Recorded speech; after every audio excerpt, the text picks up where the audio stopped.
ओम शांति। बाप दादा जी के 17-12-22 के साकार मधुर महावाक्य। मीठे बच्चे, इधर उधर बैठकर फालतू बातों में अपना टाइम वेस्ट मत करो। बाप की याद में रहो तो टाइम आबाद हो जाएगा। इधर उधर बैठकर फालतू बातों में अपना टाइम वेस्ट मत करो। बाप की याद में रहो तो टाइम आबाद हो जाएगा। बाप का शो कौन से बच्चे निकाल सकते हैं? बाबा उत्तर दे रहे हैं, जो बाप समान सेवा करते हैं। अगर हर कर्म बाप के समान हो तो बहुत बड़ा फल मिल जाएगा। बाबा हम बच्चों को आप समान बनाने के लिए पुरुषार्थ करा रहे हैं। दूसरा प्रश्न बाबा करें, अंतर्मुखी किसे कहेंगे? तुम्हारी अंतर्मुखता निराली है, कैसे? बाबा उत्तर दे रहे हैं, सोल कॉन्शियस होकर रहना ही अंतर्मुखी बनना है। अंदर जो आत्मा है उनको सब कुछ बाप से ही सुनना है। एक बाप से ही बुद्धि योग रख गुणवान बनना है। यही है निराली अंतर्मुखता। गीत है ओम नमो शिवाय। ओम शांति। मीठे मीठे सिकी लदे बच्चों ने ये गीत सुना, बाप की महिमा सुनी और बाप की महिमा का फल फिर बच्चों को मिल रहा है। और बच्चे फिर बाप का शो करते हैं, परंतु शो तब करेंगे जब उन जैसी सर्विस करेंगे। वह फल भी भारी पाएंगे। अब तुम बच्चे प्रैक्टिकल में हो। भगत सिर्फ गाते रहते हैं। तुम जानते हो बाप दादा संगम पर हमारे सम्मुख बैठे हैं। बाप जरूर दादा के तन से ही बताएगा। ये बच्चों को पक्का निश्चय है कि हम पुरुषार्थ कर अवश्य बाप समान बनेंगे। बाप पतित पावन ज्ञान सागर है, उससे तुम पतित पावनी ज्ञान गंगाएं निकली हो। गंगाएं क्यों कहा जाता है? क्योंकि तुम सब सजनियां हो। सबको ज्ञान गंगा ही कहेंगे। बच्चों को नशा चढ़ता है कि हम श्रीमत पर सारे विश्व के मनुष्य मात्र को सुख दे सकते हैं जो और कोई नहीं दे सकता। अब बाप आया है सबको सदगति देने। बच्चों को पुरुषार्थ कर अंतर्मुखी बनना है। अंदर आत्मा है ना, ये निश्चय करना है कि हम आत्माओं को बाप समझा रहे हैं कि बच्चों तुमको सोल कॉन्शियस होकर रहना है। सच्चा सच्चा अंतर्मुखी इसी को ही कहा जाता है। बाप कहते हैं कि माया तो बहुत भटकाएगी, बच्चे गिरते और चढ़ते रहते हैं। जो बॉडी कॉन्शियस रहते हैं वह गिरते रहते हैं। जो सोल कॉन्शियस रहते हैं वे गिरते नहीं। ये बाप वायदा करते हैं कि हम ये काम करके दिखाएंगे, पूर्ण पवित्र बनकर ही दिखाएंगे। अंदर में ये पक्का निश्चय करना चाहिए।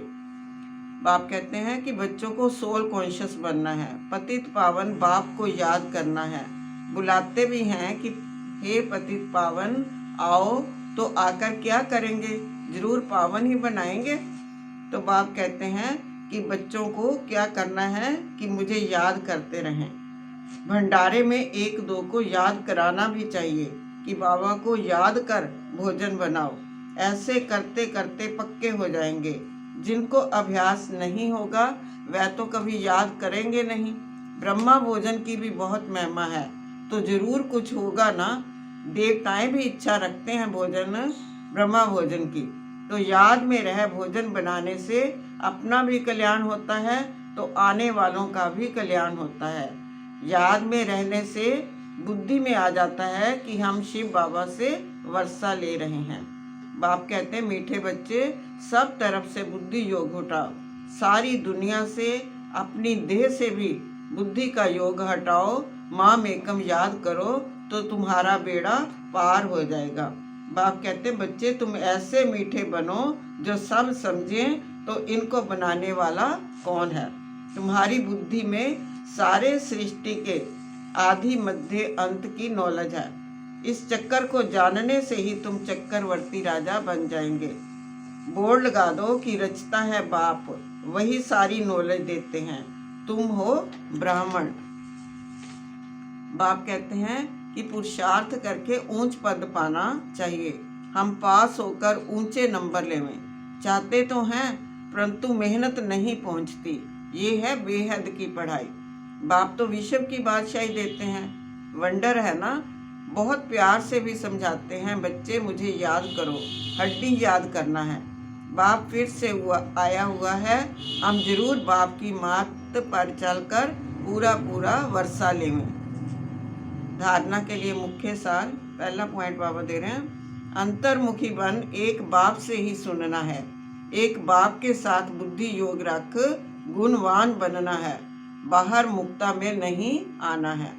दूसरा पॉइंट बाबा दे रहे हैं, रूहानी बाप की याद के नशे में रह भोजन बनाना व खाना है, पक्का योगी बनना है। वरदान दे रहे बाबा, स्वराज्य की स्मृति द्वारा तूफानों को तोहफा बनाने वाले अखंड सुख शांति संपन्न भव।